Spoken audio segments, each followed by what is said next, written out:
It's Tuesday, and that means it's time now for our weekly Hot Jobs Report. It's brought to you by Workforce Solutions of the Coastal Bend. In Corpus Christi, a corrections officer is needed. They'll transport inmates and enforce rules and policies at the facility. Pay is between $15 and a little less than $17 an hour.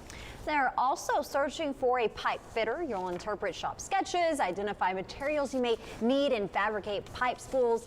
Pay is between $20 and $26 an hour. In Sinton, they're wanting a speech pathologist. You'll plan and provide speech-language pathology services to students with speech, voice, or language disorders. Salary between $54,000 and nearly $76,000 a year, plus benefits.